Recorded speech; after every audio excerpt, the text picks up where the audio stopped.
ਸਤਿ ਸ਼੍ਰੀ ਅਕਾਲ। ਤੁਸੀਂ ਜੁੜੇ ਹੋਏ ਹੋ ਪੰਜਾਬੀ ਰੇਡੀਓ ਯੂਐਸਏ ਦੇ ਨਾਲ ਤੇ ਪ੍ਰੋਗਰਾਮ ਸਪੈਸ਼ਲ ਰਿਪੋਰਟ ਦੇ ਵਿੱਚ ਤੁਹਾਡਾ ਸਾਰਿਆਂ ਦਾ ਸਵਾਗਤ ਹੈ। ਅੱਜ ਦੀ ਇਸ ਰਿਪੋਰਟ ਦੇ ਵਿੱਚ ਗੱਲਬਾਤ ਕਰਾਂਗੇ ਮੋਦੀ ਸਰਕਾਰ ਵੱਲੋਂ ਪਾਈ ਗਈ ਉਸ ਭੈੜੀ ਪ੍ਰਥਾ ਦੀ, ਜਿਸ ਪ੍ਰਥਾ ਕਰਕੇ ਸਮਾਜ ਦੇ ਵਿੱਚੋਂ ਨਿਆਂ, ਬਰੋਬਰਤਾ, ਇਕਸਾਰਤਾ ਔਰ ਇਨਸਾਫ ਦੀ ਬਰਾਬਰ ਵੰਡ, ਇਹ ਸਾਰੀਆਂ ਚੀਜ਼ਾਂ ਗਾਇਬ ਹੋ ਚੁੱਕੀਆਂ ਨੇ ਤੇ ਹੁਣ ਤਾਂ ਇਹਨਾਂ ਚੀਜ਼ਾਂ ਤੇ ਗੱਲਬਾਤ ਕਰਦਿਆਂ ਨੂੰ ਵੀ ਸ਼ਰਮ ਆਉਂਦੀ ਹੈ।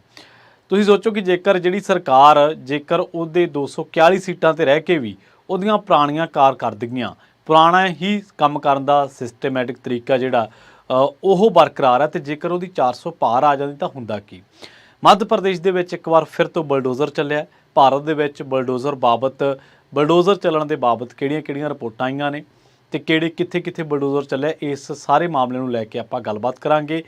ਇਸ ਰਿਪੋਰਟ ਦੇ ਵਿੱਚ ਤੁਹਾਨੂੰ ਦੱਸਾਂਗੇ ਕਿ ਕਿਵੇਂ ਬਲਡੋਜ਼ਰ ਦੇ ਵਿੱਚ ਉਹਨਾਂ ਲੋਕਾਂ ਨੂੰ ਵੀ ਸ਼ਾਮਲ ਕਰ ਲਿਆ ਗਿਆ ਜਿਨ੍ਹਾਂ ਦੀ ਕਿਸੇ ਮਾਮਲੇ ਦੇ ਵਿੱਚ ਸ਼ਮੂਲੀਅਤ ਹੀ ਨਹੀਂ ਸੀ। ਕਈ ਧਾਰਮਿਕ ਤਿਉਹਾਰਾਂ ਤੋਂ ਬਾਅਦ, ਕਈ ਥਾਵਾਂ ਤੇ ਮੌਬ ਲਿੰਚਿੰਗ ਤੋਂ ਬਾਅਦ, ਕਈ ਥਾਵਾਂ ਤੇ ਕੋਈ ਕਿਸੇ ਗੱਲ ਦੇ ਸ਼ੱਕ ਦੇ ਵਿੱਚ ਜਦੋਂ ਕੋਈ ਘਟਨਾ ਵਾਪਰੀ, ਜਦੋਂ ਕੋਈ ਬਹੁ ਗਿਣਤੀ ਤੇ ਘੱਟ ਗਿਣਤੀਆਂ ਦਾ ਆਪਸੀ ਟਕਰਾਅ ਹੋਇਆ ਤੇ ਉਸ ਤੋਂ ਬਾਅਦ ਬਲਡੋਜ਼ਰ ਚੱਲਿਆ। ਇਹ ਬਲਡੋਜ਼ਰ ਇਕੱਲਾ ਮੱਧ ਪ੍ਰਦੇਸ਼ ਨਹੀਂ, ਇਹ ਦਿੱਲੀ ਦੇ ਵਿੱਚ ਵੀ ਚੱਲਿਆ, ਇਹ ਉੱਤਰ ਪ੍ਰਦੇਸ਼ ਦੇ ਵਿੱਚ ਵੀ ਚੱਲਿਆ, ਇਹ ਮਹਾਰਾਸ਼ਟਰ ਦੇ ਵਿੱਚ ਵੀ ਚੱਲਿਆ, ਅਸਾਮ ਦੇ ਵਿੱਚ ਵੀ ਚੱਲਿਆ ਤੇ ਹਰਿਆਣੇ ਦੇ ਵਿੱਚ ਵੀ ਚੱਲਿਆ। ਕਦੋਂ ਚੱਲਿਆ ਇਹਦੇ ਬਾਰੇ ਆਪਾਂ ਗੱਲਬਾਤ ਕਰਦੇ ਹਾਂ। ਤੇ ਇਹ ਜਿਹੜੀਆਂ ਚੀਜ਼ਾਂ ਨੇ ਇਹ ਸਮਾਜ ਦੇ ਵਿੱਚੋਂ ਕਿਸੇ ਵੀ ਤਰੀਕੇ ਨਾਲ ਜਾਇਜ਼ ਨਹੀਂ। ਹਾਂ, ਹੋ ਸਕਦਾ ਉਹਨਾਂ ਦੇ ਜਿਹੜਾ ਇੱਕ ਏਜੰਡਾ ਹੈ ਕਿ ਅਸੀਂ ਇਸ ਤਰੀਕੇ ਦਾ ਰਾਜ ਕਰਨਾ, ਅਸੀਂ ਇਸ ਤਰੀਕੇ ਨਾਲ ਘੱਟ ਗਿਣਤੀਆਂ ਨੂੰ ਦਬਾਉਣਾ ਹੈ, ਜਾਂ ਅਸੀਂ ਇਸ ਤਰੀਕੇ ਦੀ ਸਰਕਾਰ ਚਾਹੁੰਦੇ ਹਾਂ, ਉਹਨੂੰ ਤਾਂ ਹੋ ਸਕਦਾ ਉਹ ਟੋ ਕਰਦਾ ਹੋਵੇ ਜਾਂ ਉਹਨੂੰ ਅੱਗੇ ਲਿਜਾਂਦਾ ਹੋਵੇ, ਕੰਟੀਨਿਊ ਕਰਦਾ ਹੋਵੇ, ਪਰ ਇਹ ਬਰਾਬਰਤਾ ਦਾ ਜਿਹੜਾ ਸਮਾਜ ਆ ਉਹਦੇ ਲਈ ਕਦੇ ਵੀ ਚੰਗਾ ਨਹੀਂ ਗਾ। ਤੇ ਇਹ ਜਿਹੜੀ ਗੱਲ ਆ ਉਹ ਇਕੱਲੇ ਇਹ ਨਹੀਂ ਹੁੰਦਾ, ਕਈ ਗੱਲਾਂ ਘੱਟ ਗਿਣਤੀਆਂ ਲਈ ਖਤਰਨਾਕ ਨਹੀਂ ਹੁੰਦੀਆਂ, ਕਈ ਗੱਲਾਂ ਸਾਰਿਆਂ ਲਈ ਖਤਰਨਾਕ ਹੁੰਦੀਆਂ, ਕਈ ਗੱਲਾਂ ਮਨੁੱਖਤਾ ਦੇ ਲਈ ਖਤਰਨਾਕ ਹੁੰਦੀਆਂ। ਔਰ ਫਿਰਕਾ ਪ੍ਰਸਤੀ ਨੇ ਕਦੇ ਵੀ ਮਨੁੱਖਤਾ ਜਾਂ ਕਿਸੇ ਵੀ ਫਿਰਕੇ ਦਾ, ਚਾਹੇ ਉਹ ਵੱਧ ਗਿਣਤੀ ਹੈ ਚਾਹੇ ਉਹ ਕਿਸੇ ਵੀ ਗਿਣਤੀ ਦੇ ਵਿੱਚ, ਉਹਦਾ ਕਦੇ ਭਲਾ ਨਹੀਂ ਕੀਤਾ। ਖੈਰ, ਮੱਧ ਪ੍ਰਦੇਸ਼ ਦੇ ਮੰਡਲਾ ਜ਼ਿਲ੍ਹੇ ਹੈੱਡਕੁਆਟਰ ਤੋਂ ਭੈਂਸਵਾਹੀ ਇੱਕ ਇਲਾਕਾ ਜਿੱਥੇ 45 ਕਿਲੋਮੀਟਰ ਦੂਰ ਇੱਥੇ 30 ਘਰ ਸੀਗੇ ਜਿਹੜੇ 30 ਦੇ 30 ਖੰਡਰ ਬਣਾ ਦਿੱਤੇ ਗਏ। ਇਹਨਾਂ ਜਿਹੜੇ ਘਰਾਂ ਦੇ ਵਿੱਚ ਬਲਡੋਜ਼ਰ ਚੱਲਿਆ। ਇੱਕ ਥਾਂ ਤਾਂ ਇੱਕ ਅਜਿਹੇ ਬੰਦੇ ਦਾ ਘਰ ਢਾਹ ਦਿੱਤਾ ਗਿਆ ਜਿਹੜਾ ਬੰਦਾ ਬਾਅਦ ਦੇ ਵਿੱਚ ਪ੍ਰੈਸ ਦੇ ਮੂਹਰੇ ਆ ਕੇ ਕਹਿੰਦਾ ਕਿ ਮੇਰਾ ਹੱਥ ਕੱਟਿਆ ਗਿਆ, ਮੇਰਾ ਹੱਥ ਕੱਟਿਆ ਹੋਇਆ, ਦੋਨੇ ਬਾਹਾਂ ਉਹਦੀਆਂ ਠੀਕ ਨਹੀਂ ਗੀਆਂ। ਉਹ ਕਹਿੰਦਾ ਮੈਂ ਤਾਂ ਚਾਹ ਨਹੀਂ ਪੀ ਸਕਦਾ ਤੇ ਤੁਹਾਨੂੰ ਲੱਗਦਾ ਮੈਂ ਪੱਥਰ ਚਲਾ ਕੇ ਮਾਰਿਆ ਹੋਣਾ ਵਾ। ਉਹ ਇਸ ਤਰ੍ਹਾਂ ਦੀ ਬੇਬਸੀ ਬਹੁਤ ਸਾਰੀਆਂ ਚੀਜ਼ਾਂ ਨੂੰ ਜਿਹੜਾ ਜਨਮ ਦਿੰਦੀ ਹੈ। ਤੇ ਇਹ ਇਕੱਲਾ ਇਹ ਨਹੀਂ ਗਾ, ਕਈ ਵਾਰੀ ਇਹ ਜਿਹੜੇ ਮੁਸਲਮਾਨ ਭਾਈਚਾਰਾ ਉਹਨਾਂ ਦੀਆਂ ਦੁਕਾਨਾਂ ਤੋਂ ਫਲ ਸਬਜ਼ੀਆਂ ਨਾ ਲੈਣ, ਸ਼ੋਭਾ ਯਾਤਰਾਵਾਂ ਕੱਢ ਕੇ ਉੱਥੋਂ ਉਹ ਘੱਟ ਗਿਣਤੀ ਦੇ ਮੁਹੱਲਿਆਂ ਦੇ ਵਿੱਚੋਂ ਭੜਕਾਊ ਨਾਅਰੇ ਲਾ ਕੇ, ਮਸਜਿਦਾਂ ਅੱਗੇ ਡੀਜੇ ਲਾ ਕੇ ਜਾਂ ਹੋਰ ਇਸ ਤਰ੍ਹਾਂ ਦੇ ਨਾਲ ਕਈ ਥਾਵਾਂ 'ਤੇ ਉਹਨਾਂ ਨੂੰ ਉਕਸਾਇਆ ਗਿਆ, ਤੇ ਜਿਹਦੇ ਨਾਲ ਬਾਅਦ ਦੇ ਵਿੱਚ ਕੋਈ ਟਸਲ ਹੋਈ ਦੋਵਾਂ ਭਾਈਚਾਰਿਆਂ ਦੇ ਦਰਮਿਆਨ, ਤੇ ਉਸ ਟਸਲ ਤੋਂ ਬਾਅਦ ਫਿਰ ਘੱਟ ਗਿਣਤੀ ਦੇ ਘਰਾਂ, ਦੁਕਾਨਾਂ, ਕਾਰੋਬਾਰਾਂ, ਉਹਨਾਂ ਦੇ ਮੁਹੱਲਿਆਂ ਦੇ ਵਿੱਚ ਬਲਡੋਜ਼ਰ ਚਲਾ ਦਿੱਤਾ ਗਿਆ, ਜਿਹੜਾ ਕਿ ਕਿਸੇ ਵੀ ਤਰੀਕੇ ਨਾਲ ਤਰਕ ਸੰਗਤ ਨਹੀਂ ਹੈ। ਬਲਡੋਜ਼ਰ ਜੇ ਤੁਸੀਂ ਰੱਖਣਾ ਹੀ ਹੈ ਤਾਂ ਫਿਰ ਅਦਾਲਤਾਂ ਨੂੰ ਲਾ ਦਿਓ ਕੁੰਡੇ, ਫਿਰ ਪੁਲਿਸ ਨੂੰ ਵੀ ਕਹਿ ਦਿਓ ਕਿ ਭਾਈ ਤੁਸੀਂ ਆਪਦੀ ਤਹਿਕੀਕਾਤ, ਆਪਦੀ ਜਾਂਚ ਨਾ ਕਰੋ। ਫਿਰ ਤੁਸੀਂ ਜਿਹੜਾ ਇੱਕ ਕੋਈ ਬਲਡੋਜ਼ਰ ਚਲਾਉਣ ਵਾਲਾ ਭਾਈ ਬੁਲਾ ਲਿਆ ਕਰੋ ਅਤੇ ਇੱਕ ਇੱਥੋਂ ਕੋਈ ਲੀਡਰ ਬੁਲਾ ਲਿਆ ਕਰੋ, ਬਹੁ ਗਿਣਤੀ ਤੁਹਾਨੂੰ ਪੁੱਛ ਲਿਆ ਕਰੋ, ਨਿਸ਼ਾਨਦੇਹੀ ਕਰਾ ਲਿਆ ਕਰੋ ਕਿ ਕਿਹਦੇ ਘਰਾਂ 'ਤੇ ਕਿਹਦੇ ਦੁਕਾਨਾਂ 'ਤੇ ਬਲਡੋਜ਼ਰ ਚਲਾਉਣਾ। ਖੈਰ, ਇੱਥੇ ਕਹਿੰਦੇ ਕਿ ਜਿਹੜਾ ਇਹ ਖੰਡਰ ਬਣ ਚੁੱਕਿਆ ਇਲਾਕਾ ਮੱਧ ਪ੍ਰਦੇਸ਼ ਦੇ ਮੰਡਲਾ ਜ਼ਿਲ੍ਹਾ ਹੈੱਡਕੁਆਟਰ ਤੋਂ ਭੈਂਸਵਾਹੀ ਦਾ ਇਲਾਕਾ, ਈਦਗਾਹ ਟੋਲਾ ਵੀ ਇਹਨੂੰ ਕਹਿੰਦੇ ਆ, ਜਿੱਥੇ 30 ਘਰ ਹੁੰਦੇ ਸੀਗੇ। ਥਾਂ ਮਲਬੇ ਦੇ ਢੇਰ ਪਏ ਸੀ, ਟੁੱਟੀਆਂ ਕੰਧਾਂ, ਅਤੇ ਇਸ ਮਲਬੇ ਦੇ ਵਿੱਚ ਆਪਣੀਆਂ ਟੁੱਟੀਆਂ ਅਤੇ ਗਵਾਚੀਆਂ ਚੀਜ਼ਾਂ ਤਲਾਸ਼ ਦੇ ਬੱਚੇ ਸੀਗੇ। ਬੱਚੇ ਆਪਣੇ ਖਿਡੌਣੇ ਲੱਭ ਰਹੇ ਸੀ ਅਤੇ ਔਰਤਾਂ ਕੀਮਤੀ ਸਮਾਨ ਜੋ ਮਲਬੇ ਦੇ ਵਿੱਚ ਰੱਖਿਆ ਗਿਆ ਸੀ। ਰੌਸ਼ਨੀ ਜਿਹੜੀ ਆ ਬੀਬੀ, ਕਿਸੇ ਦਾ ਕਾਲਪਨਿਕ ਨਾਮ ਆ, ਉਹ ਕਹਿੰਦੇ ਕਿ ਕਿਸੇ ਹੋਰ ਦੇ ਕੀਤੇ ਗੁਨਾਹ ਦੀ ਸਜ਼ਾ ਕਿਸੇ ਹੋਰ ਨੂੰ ਦਿੱਤੀ ਜਾ ਰਹੀ ਹੈ। ਸਾਡੇ ਘਰੋਂ ਕੁਝ ਨਹੀਂ ਮਿਲਿਆ ਪਰ ਸਾਡਾ ਘਰ ਅਚਾਨਕ ਤੋੜ ਦਿੱਤਾ ਗਿਆ।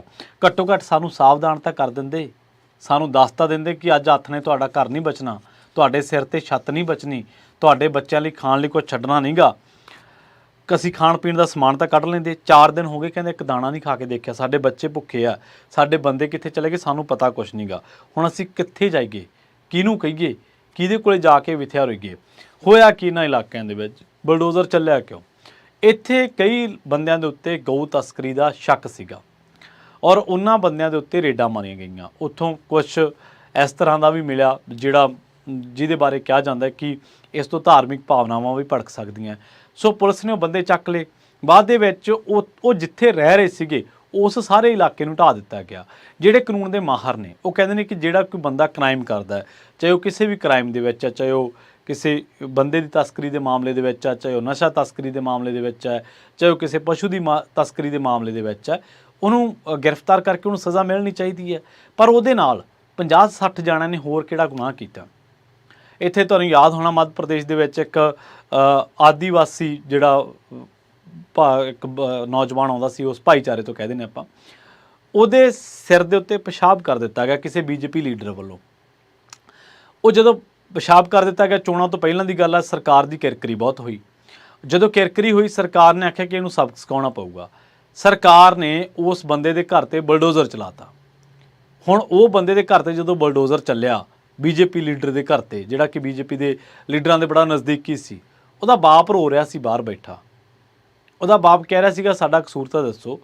ਪਰ ਉਦੋਂ ਉਹਨੂੰ ਯਾਦ ਜ਼ਰੂਰ ਆਇਆ ਹੋਣਾ ਕਿ ਜਿਨ੍ਹਾਂ ਲੋਕਾਂ ਦੇ ਬਲਡੋਜ਼ਰ ਚੱਲਣ ਵੇਲੇ ਉਹਨੇ ਖੁਸ਼ੀਆਂ ਮਨਾਈਆਂ, ਜਿਨ੍ਹਾਂ ਲੋਕਾਂ ਦੇ ਘਰਾਂ 'ਤੇ ਬਲਡੋਜ਼ਰ ਚੱਲਣ ਤੋਂ ਬਾਅਦ ਉਹਦੇ ਬੱਚਿਆਂ ਦੇ ਵੈਣ ਪੈ ਰਹੇ ਸਨ, ਉਹਦੇ ਬੱਚਿਆਂ ਦੇ ਕੀਰਨੇ ਪੈ ਰਹੇ ਸਨ, ਪਰ ਇੱਧਰ WhatsApp 'ਤੇ ਮੈਸੇਜ ਫਾਰਵਰਡ ਕੀਤੇ ਜਾ ਰਹੇ ਸੀ। ਉਦੋਂ ਉਹਨਾਂ 'ਤੇ ਕੀ ਬੀਤਦੀ ਹੋਊਗੀ। ਤੇ ਜਦੋਂ ਇਹਦੇ ਘਰ 'ਤੇ ਚੱਲਿਆ ਤੇ ਇਹਨੂੰ ਅੰਦਾਜ਼ਾ ਹੋਇਆ ਕਿ ਆਹੀ ਬੀਤਦੀ ਹੋਊਗੀ ਜਿਹੜੀ ਮੇਰੇ ਦੇ ਉੱਤੇ ਬੀਤੀ ਹੈ। ਅਸੀਂ ਵੀ ਕਹਿਣਾ ਕਿ ਬੀਜੇਪੀ ਹੈ, ਚਾਹੇ ਕੋਈ ਕਾਂਗਰਸ ਹੈ, ਚਾਹੇ ਕਿਸੇ ਵੀ ਪਾਰਟੀ ਦਾ, ਜਿਹਨੇ ਕੋਈ ਗੁਨਾਹ ਕੀਤਾ ਤਾਂ ਉਹਨੂੰ ਸਜ਼ਾ, ਉਹਦੇ ਨਾਲ ਦਿਆਂ ਨੂੰ ਕਾਹਦੀ ਸਜ਼ਾ। ਸੋ ਉਦੋਂ ਉਸ ਬੀਜੇਪੀ ਲੀਡਰ ਦੇ ਬਾਪ ਨੂੰ ਜ਼ਰੂਰ ਅਹਿਸਾਸ ਹੋਇਆ ਹੋਊਗਾ ਕਿ ਅਸੀਂ ਕਿਹੜੇ, ਜਦੋਂ ਲੋਕਾਂ ਦੇ ਉੱਤੇ ਜ਼ੁਲਮ ਹੋ ਰਿਹਾ ਸੀ ਤਾਂ ਅਸੀਂ ਉਦੋਂ ਖੁਸ਼ੀਆਂ ਮਨਾ ਰਹੇ ਸੀਗੇ।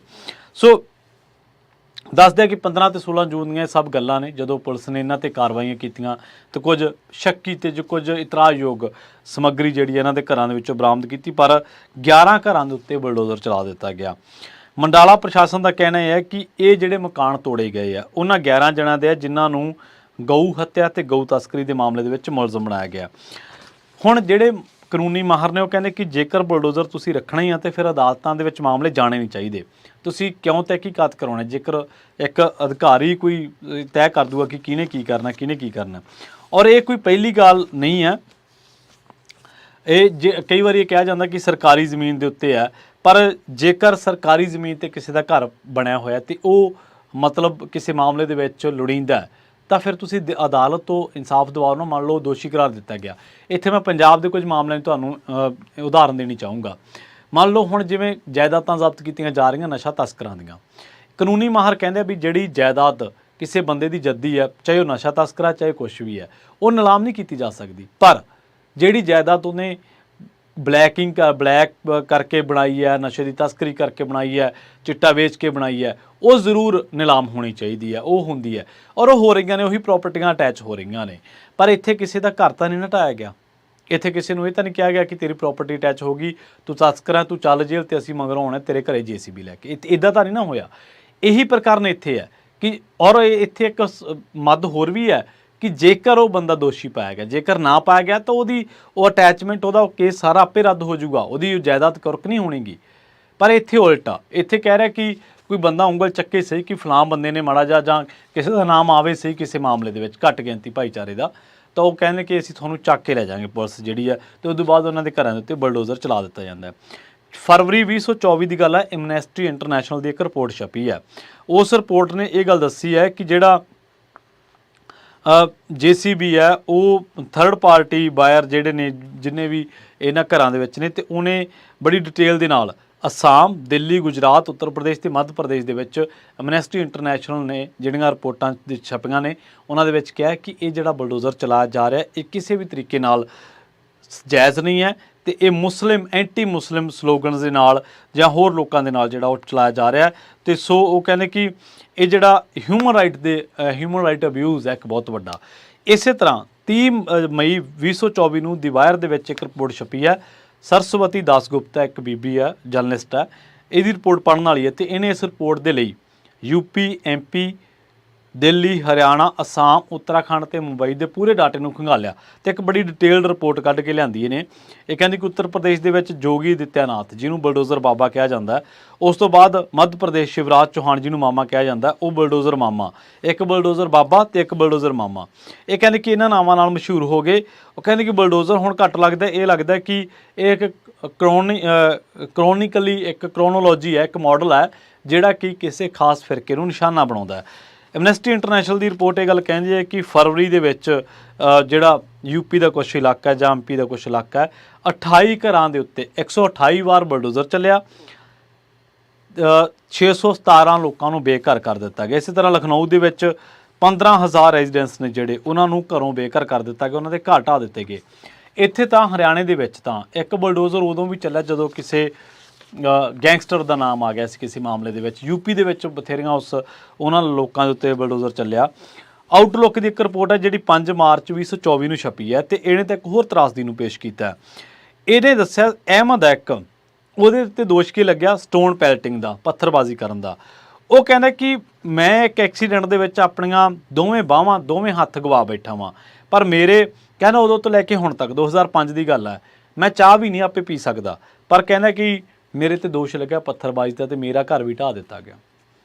ਇਸੇ ਤਰ੍ਹਾਂ NDTV ਦੀ ਇੱਕ ਰਿਪੋਰਟ ਹੈ ਜਨਵਰੀ 23, 2024 ਦੇ ਵਿੱਚ ਛਪੀ ਹੈ। ਬਲਡੋਜ਼ਰ ਐਕਸ਼ਨ ਇਨ ਮੁੰਬਈ ਵੇਅਰ ਕਲੈਸ਼ਿਸ ਟੁੱਕ place after Ram temple rally.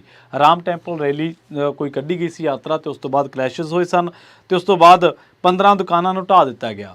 Delhi ਦੇ ਵਿੱਚ ਜਦੋਂ ਹਿੰਸਾ ਹੋਈ ਸੀਗੀ, ਦਿੱਲੀ ਹਿੰਸਾ ਇੱਕ ਧਾਰਮਿਕ ਤਿਉਹਾਰ ਤੋਂ ਬਾਅਦ ਕਹਿ ਦਿੰਦੇ ਆਪਾਂ, ਉਸ ਤੋਂ ਬਾਅਦ ਇੱਕ ਅਜਿਹੇ ਸ਼ਖਸ ਦਾ ਜਿਹੜਾ ਆਸ਼ਿਆਨਾ ਢਾਹ ਦਿੱਤਾ ਗਿਆ ਜਿਹਨੇ ਬੜੀ ਮੁਸ਼ਕਿਲ ਦੇ ਨਾਲ ਬਣਾਇਆ ਸੀਗਾ ਅਤੇ ਉਹ ਸਬਜ਼ੀ ਦੀ ਰੇਹੜੀ ਲਾਉਂਦਾ ਸੀਗਾ।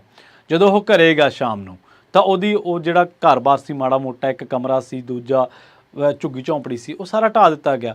ਉਹ ਕਹਿੰਦਾ ਹੁਣ ਤਾਂ ਮੈਂ ਇੰਨਾ ਬਜ਼ੁਰਗ ਹੋ ਗਿਆ ਕਿ ਮੈਥੋਂ ਨਵਾਂ ਬਣਾਇਆ ਤੱਕ ਨਹੀਂ ਜਾਣਾ। ਆ ਜਿਹੜੇ ਹੁਣ ਮੱਧ ਪ੍ਰਦੇਸ਼ ਦੇ ਵਿੱਚ 3 ਘਰ ਢਾਏ ਆ, ਇਹ ਘਰ 11 ਮਾਫ ਕਰਨਾ, ਇਹਨਾਂ ਘਰਾਂ ਦੇ ਵਿੱਚ 3 ਘਰ ਅਜਿਹੇ ਆ ਜਿਹੜੇ ਪ੍ਰਧਾਨ ਮੰਤਰੀ ਆਵਾਸ ਯੋਜਨਾ ਦੇ ਮੁਤਾਬਕ ਬਣੇ ਆ।